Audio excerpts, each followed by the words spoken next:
যাওয়া যাক। আরে মাহি, টাকা না নিয়ে কিন্তু ভেতরে আসতে দেওয়া যাবে না। আর জুতোর দিকেও কিন্তু পুরো ফোকাস রাখিস। আসুন আসুন আপনারা, প্লিজ আসুন আসুন আসুন প্লিজ। এদিকে এসো, এদিকে এসো। কোনো বরযাত্রীর হাত যেন খালি না থাকে। যাও যাও গিয়ে কোল্ড ড্রিঙ্কস। আরে এদিকে এসো, এদিকে এসো।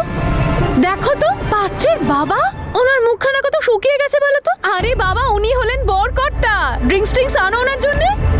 এই দেখো, ওপরওয়ালাই জানে ও কি খেয়ে জন্মেছে। নাটকই শেষ হয় না, সব সময় মুখটা চলে চটর পটর করে। মা কি প্লিজ, সবার খেয়ালই তো রাখছে, ভুল কিছু করছে না তো।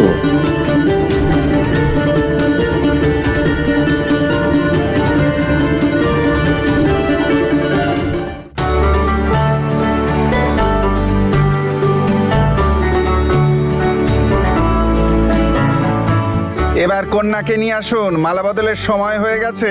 যাও সিমরান দিদিকে নিয়ে এসো। বীর, তুমিও যাও।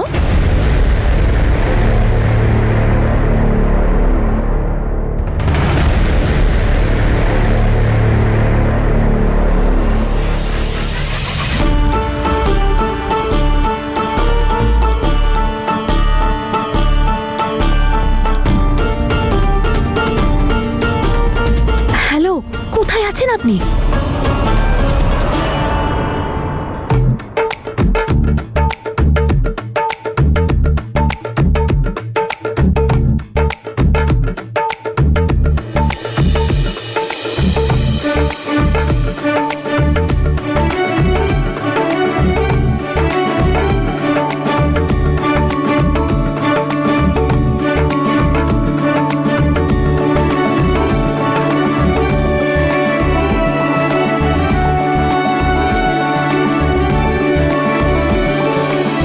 বীর, চলো বরমালা নিয়ে আসি। চলো।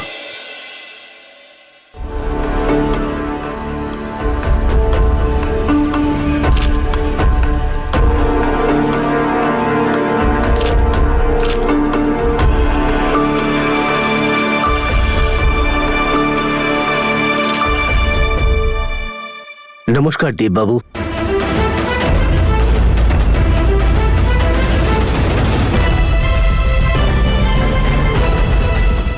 নমস্কার, ক্ষমা করবেন, আপনাকে চিনলাম না। আমি রাজকুমার, এখানকার নতুন ম্যাজিস্ট্রেট। আমাকে এই বিয়ের রেজিস্ট্রেশনের জন্য ডাকা হয়েছে।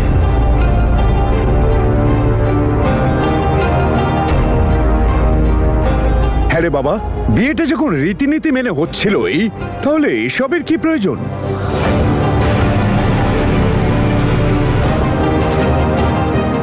আমার এসবের কোনো প্রয়োজন নেই।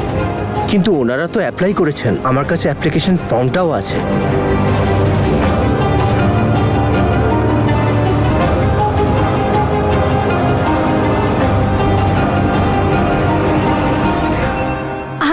আরে আঙ্কেল, যখন উনি এসেই গেছেন, রেজিস্ট্রিটা করিয়েই নি আমরা। আর হতেই পারে যে বুঝো সিমরান দিদিকে ঘুরতে বাইরে নিয়ে যেতে চাইছে, তার জন্য ভিসা টিসা তো লাগবেই, তাই না? আর এটা থাকলে তো ভিসা খুব সহজেই পাওয়া যায়। দেখুন, ওরা যেটা করেছে নিশ্চয়ই ভেবে চিন্তেই করেছে। আর এতে কি যায় আসে, ওদের যা ইচ্ছে। সরকারি কাজে বেশ দরকার পড়ে রেজিস্ট্রেশন সার্টিফিকেটের।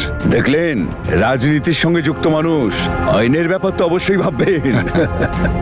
তনু, আমার কিন্তু সন্দেহ হচ্ছে। গন্ডগোল তো আছেই, আর এই গন্ডগোলটা জ্যাসমিনই করেছে। কারণ ও ভালো করে জানে এরকম করলে সিমরানদির পাস্টের ব্যাপারে সবাই জানতে পারবে। বীর, আমাদের ম্যাজিস্ট্রেটের সাথে কথা বলতে হবে। আসলে যেটা বলছিলাম স্যার, এখন তো মালা বদল হবে, তাই হ্যাঁ, তো মালা বদলের আগে রেজিস্ট্রি হবে নাকি? এখন মালা বদল হবে, 7 পাকে ঘোরা হবে, তারপর হবে। ঠিক আছে? আমাকে ক্ষমা করবেন, আমি এতক্ষণ থাকতে পারবো না। স্যার, আপনি মালা বদল পর্যন্ত ওয়েট করুন। মালা বদলের পর আমরা রেজিস্ট্রেশন করিয়ে নেব। ঠিক আছে, কিন্তু একটু তাড়াতাড়ি করবেন প্লিজ। হ্যাঁ, ভালোই হলো স্যার, রাজি হয়ে গেলেন। আমি জানি তুই প্রত্যেকবারের মতো এইবারও আমার প্ল্যানটা বুঝতে পেরে গেছিস, কিন্তু এইবার আমি তোর ভেতরের এই গোয়েন্দাটাকেই কাজে লাগিয়ে আমার কাজ করব। আসুন এই মশাই, চলুন।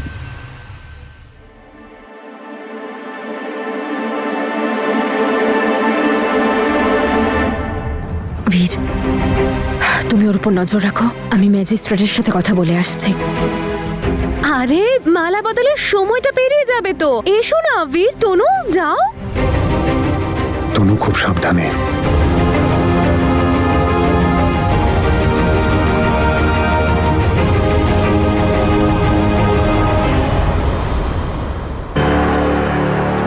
না না না না না, এত সহজে সিমরান দিদি আর বুঝো মালা বদল করতে পারবে না। আরে সিমরান দিদিকে কেউ তোলো। স্যার আপনি একবার আমার সাথে আসবেন প্লিজ। বুঝো বুঝো বুঝো বুঝো বুঝো বুঝো।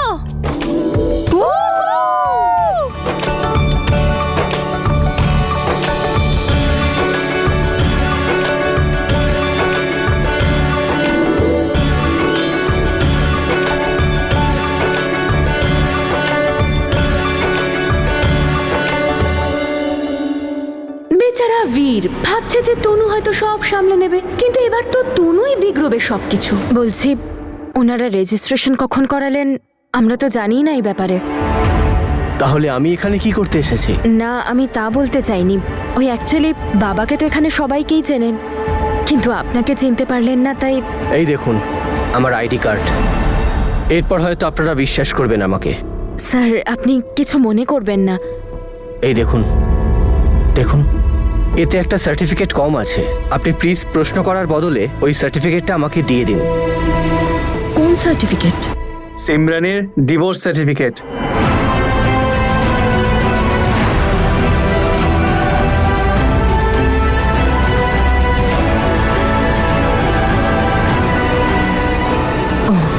তার মানে সব জ্যাসমিনের নাটক। এইভাবে ও সবকিছু নষ্ট করতে চায়। সবার সামনে এই সত্যিটা এনে যে দিদির বিয়ে হয়নি, কিন্তু আমি সেটা হতে দেব না।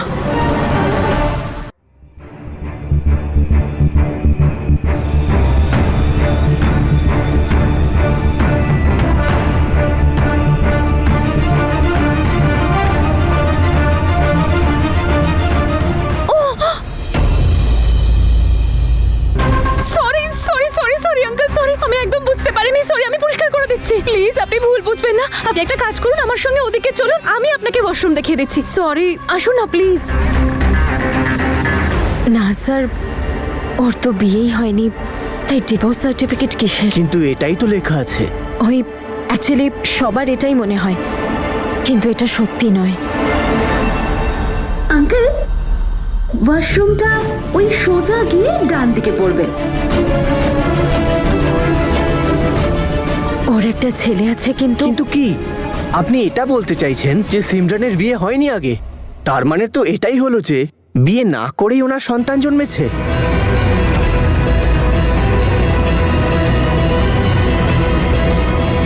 স্যার আপনি সেটা বলতে পারেন, কিন্তু দেখুন আমি রিকোয়েস্ট করছি আপনাকে এই কথাটা কাউকে বলবেন না। কেউ জানতে পারলে অনেক বড় প্রবলেম হয়ে যাবে। তনু,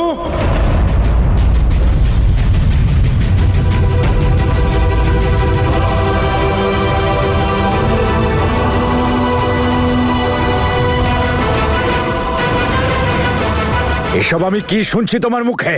ওই আঙ্কেল, এরকম কিচ্ছু নয়। তাহলে কি? সিমরন বিয়ের আগেই মা হয়ে গেছে, তাই বললে তো তুমি? ওই আমি আপনাকে বোঝাচ্ছি আঙ্কেল, যেটা হয়েছিল সেটা ওদের বিয়েটা হওয়ারই ছিল, কিন্তু তার আগেই ক্যান্ডি জন্ম নিয়েছিল। আর সেই ছেলেটা পালিয়ে গেছে, এটাই তো বলতে চাইছো তুমি? এইরকম সন্তানকে পরিচয়হীন বলে, পরিচয়হীন।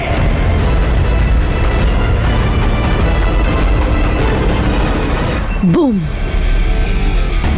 হয়ে গেল ধামাকা। তুমি তোমার ভাইকে মণ্ডপে বসিয়ে আমার বর বদলেছিলে তো, দেখো এবার আমি তোমার দিদির ভাগ্যটাই বদলে দিলাম। এটা আপনি কি বলছেন আঙ্কেল? ওদের বিয়েটা হতো। বিয়েটা তো হয়নি, বুঝো? আঙ্কেল আঙ্কেল আঙ্কেল, বুঝো?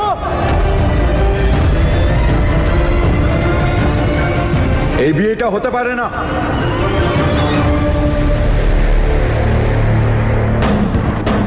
হবে না এই বিয়েটা। আঙ্কেল এটা এটা কি বলছেন আপনি? আমি বলছি এই বিয়েটা হতে পারে না।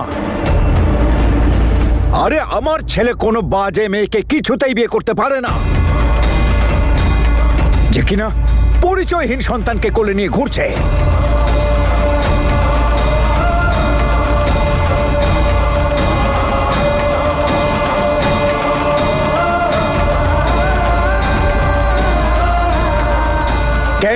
সিমরনের অবৈধ সন্তান।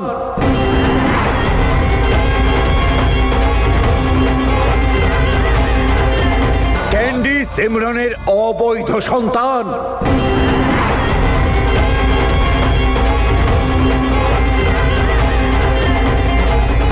অবৈধ মানে কি?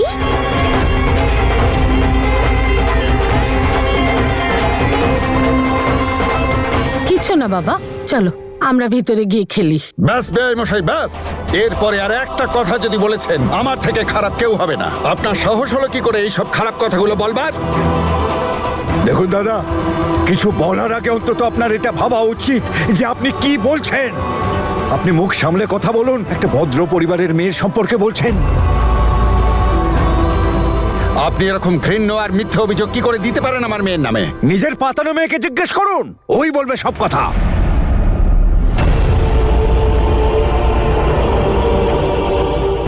দেখুন, আপনি একবার আমার কথা শুনুন। আরে যেটা শোনবার সেটা আমি শুনে ফেলেছি। এবার সবাইকে এটা বলো, সত্যিটা কি? এবার বলো সবাইকে, তুমি ম্যাজিস্ট্রেট সাহেবকে কি বলেছো যখন উনি ডিভোর্স সার্টিফিকেট চেয়েছিলেন? আরে বলো সবাইকে, তুমি ম্যাজিস্ট্রেট সাহেবকে বলনি যে ডাইভোর্স সার্টিফিকেট নেই, কারণ ওর বিয়েটাই হয়নি। আর যখন বিয়েই হয়নি তখন এই সন্তান অবৈধ কি না?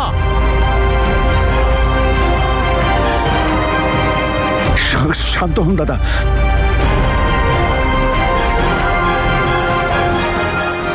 আঙ্কেল, আপনি কি বিয়ে ভাঙার একটা অজুহাত খুঁজছিলেন? আরে আপনি তো সবকিছু জানতেন, তাই না? সবকিছু জানার পরেই তো আপনি এই বিয়ের জন্য রাজি হয়েছিলেন। তাহলে আপনি সব দোষ বিচারে তনুর ঘাড়ে কেন দিচ্ছেন? কি? আমি জানতাম? আর নয় তো কি, সবকিছু জানার পরেই তো আপনি এই বিয়ের জন্য রাজি হয়েছেন, তাই না? আর আপনারাই তো ক্যান্ডির দাদু ঠাকুমা হতে রাজি হয়েছেন। আরে এমন বোকা কে আছে সবকিছু জানতে পারার পরও এমন মেয়েকে বউ হিসেবে বাড়ি নিয়ে যায়? আমাকে ঠকিয়েছ তোমরা সবাই মিলে। আপনি কিন্তু অধিকারের সীমা ছাড়াচ্ছেন দাদা। অধিকারের সীমা আপনারা ছাড়িয়ে গেছেন।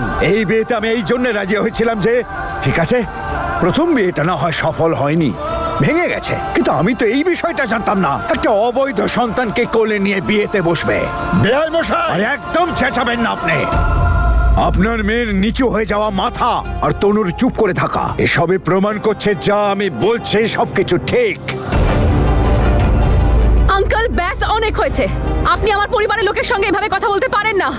আর আপনার যদি এতই সত্যি জানার ইচ্ছে, তাহলে জিজ্ঞেস করুন আপনার ছেলেকে ও কেন লুকিয়েছিল আপনার থেকে সত্যিটা। বুঝো, বলো, কেন বলনি তুমি সত্যি তোমার বাবাকে? না না, বলো বলো না। প্লিজ, যে কথার মানে নেই সে কথা বাড়িয়ে কোনো লাভ নেই। আপাতত ইম্পর্টেন্ট এটাই যে ক্যান্ডি সিমরানদির ছেলে, আর যে বাবা নিজের বাচ্চাকে ছেড়ে চলে যায় সে কোনোদিন বাবা হওয়ার যোগ্যই ছিল না। এখন ক্যান্ডির মাও সিমরানদি আর বাবাও। এখনো সিং পরিবারের ছেলে, এই পরিবারই ওর পরিচয়। বুঝু আর সিমরানদি একে অপরকে ভালোবাসে, আর সবকিছু জানার পরেও বুঝু সিমরানদিকে ভালোবেসেছে। আঙ্কেল, যা হয়েছে তাতে সিমরানদির কোনো দোষ নেই। যদি কোনো ছেলে কোনো মেয়েকে মিথ্যে ভালোবাসার ছলে ঠকিয়ে চলে যায় তাহলে মেয়েটার কি দোষ? ঠকবেও মেয়েটা আর শাস্তিও মেয়েটাই পাবে। শাস্তি তো তার পাওয়া উচিত যে নিজের দায়িত্ব ছেড়ে পালিয়ে গেছিল। আঙ্কেল, সিমরানদির এতে কোনো দোষ নেই। ওর শাস্তি নয়, একটা সুযোগ দরকার। একটা ঝড় দিদির জীবনে এসেছিল আর ওর খুশি আর সম্মান নিয়ে বাঁচার অধিকার কেড়ে নিয়েছিল। তাহলে আমরা কি সব ভুলে ওকে সম্মানের সাথে বাঁচার একটা সুযোগ দিতে পারি না? ওকে আবার সেই অধিকার দিতে পারি না? ঝড়ের পর একটা ভাঙচুরের চিহ্ন থেকেই যায়, আর সেই ভাঙচুরের চিহ্ন হচ্ছে এই বাচ্চাটা, যা আপনাদের পরিবারের মান সম্মানে কালি ছিটিয়েছে। অন্যের কথা আমি বলতে পারবো না, কিন্তু আমি আর কোনো সুযোগ দিতে রাজি নই।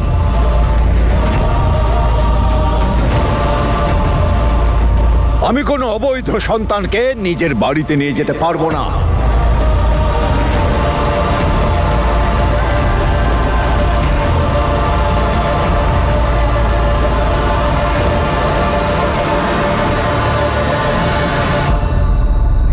ব্যাস আঙ্কেল, ব্যাস।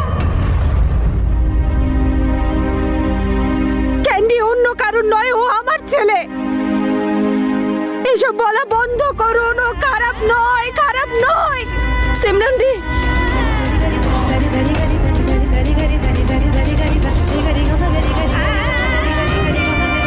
এই তোর ভালোবাসায় আমি এতটা অন্ধ নই রে যে নোংরায় নিজে ডুববো আর তোকে ডুবতে দেব। আজ থেকে এইরকম কোনো মহিলার সঙ্গে তোর কোনো সম্পর্ক নেই। আর আমি এমন কোনো মেয়ের সাথে আমার ছেলের বিয়ে দেব না যে বিয়ের আগে মা হয়েছে।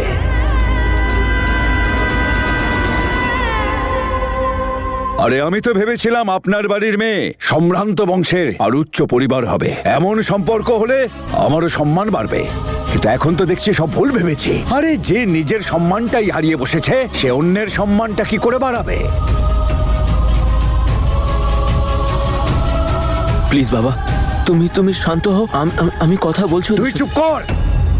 আমি তোর কথা শুনে এই বিয়েতে রাজি হয়েছিলাম, কিন্তু তুইও আমাকে অন্ধকারে রেখেছিলিস। কপাল ভালো যে সবকিছু শেষ হয়ে যাবার আগে আমি সব জানতে পেরে গেছি।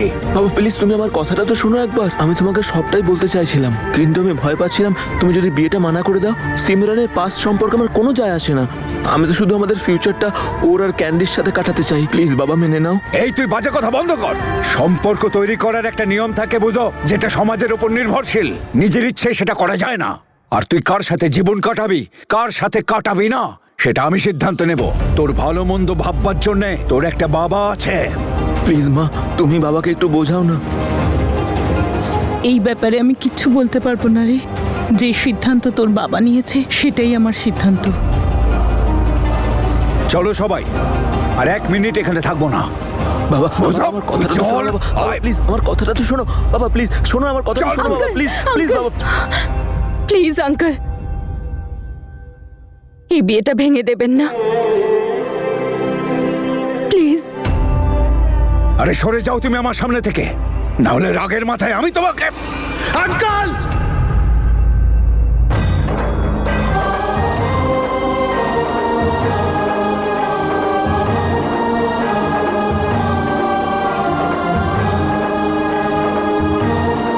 তুমি সবকিছু জানতে আর সবকিছু জেনে বুঝে তুমি এই ঘটনা ঘটিয়েছ।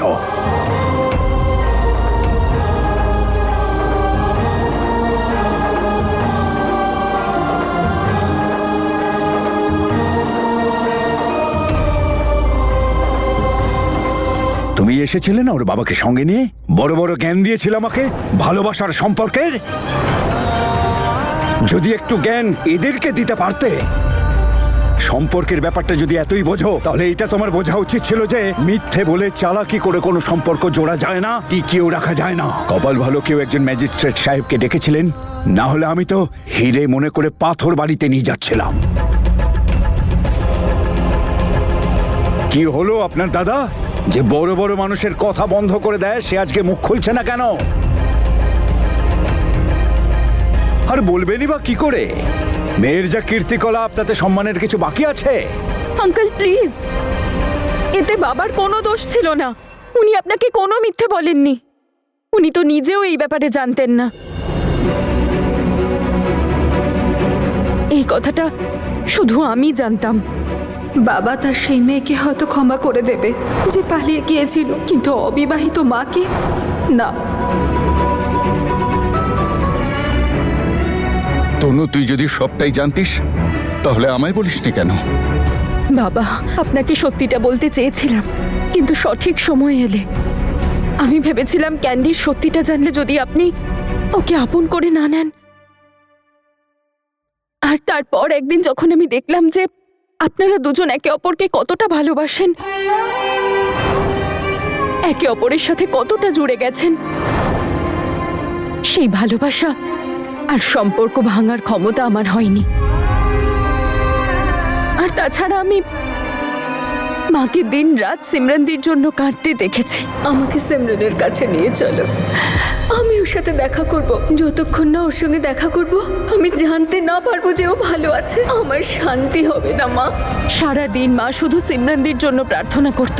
আর যখন ক্যান্ডি আর সিমরানদি ফিরে এলো, তখন মায়ের মুখে এক অন্যরকম খুশি ছিল। সবচেয়ে বেশি খুশি হয়েছিলেন মা। আমি সবার হাসি মুখটা কান্নায় বদলে দিতে চাইনি, সেই জন্যই বলিনি। কিন্তু বাবা এমনটাও নয় যে সিমরানদি আমাকে কখনো সত্যিটা বলতে বলেনি আপনাকে। সিমরানদি তো চেয়েছিল আমি যাতে আপনাকে বলে দিই। আমি বারবার আটকেছিলাম এটা বলে যে সঠিক সময় এলে বলবো। আমি কি করে বুঝবো যে সত্যিটা এভাবে সামনে আসবে?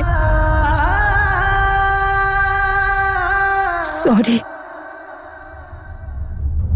ভুল কারুরই নয়, ভুলটা আমারই। আমার স্ত্রী ঠিকই বলেন যে আমার নিয়ম কানুন, কড়া শাসন আমার সন্তানদের আমার থেকে দূরে করে দিয়েছে। তার শাস্তি আমি আজ পাচ্ছি। সবার চোখে চোখ রেখে কথা বলার ক্ষমতা রাখতো যে দীপ সিং, আজ সে নিজের দিকেই তাকাতে পারছে না। আজ লজ্জায় আমার মাথায় হেঁট হয়ে গেছে। দাদা, আপনি নিজেকে সামলান। শুধু তনু বৌদি নয়, আমিও চাইতাম যাতে কেউ এটা জানতে না পারে, কারণ আমি ক্যান্ডি আর সিমরানকে হারাতে চাই না। বাবা, সিমরান খুব ভালো মেয়ে, ওকে আমি খুব ভালোবাসি। এটুকুই যথেষ্ট নয় কি? তুই চুপ কর। তোর তো কথা বলার অধিকারই নেই। আঙ্কেল, যা কিছু হয়েছে সেটা আমার দিদির পাস্ট ছিল। আর যদি পাস্ট ভুল হয় তার মানে এইটা নয় যে একটা মানুষ আর সুযোগ পাবে না। তুই তো সে কথাই বলবি না, কারণ তুই নিজেই এইসব করেছিস। আর কি বলবি তুই? চুপ করে থাক, বোনের হয়ে ওকালতি করিস না। আরে তোর নামে সবকিছু তো কাগজে বেরিয়েছিল। যেখানে যাস লোকে থুতু ছেটকায়। তোদের মতো বড় লোক নই আমি, এমএলএও নই, কিন্তু গ্রামে আমাদের অনেক সম্মান আছে। আর এই বিয়েটা হলে মানুষকে মুখ দেখাবো কি করে? কি করে বলবো অন্যের পা বাড়িতে নিয়ে যাচ্ছে? Uncle, enough!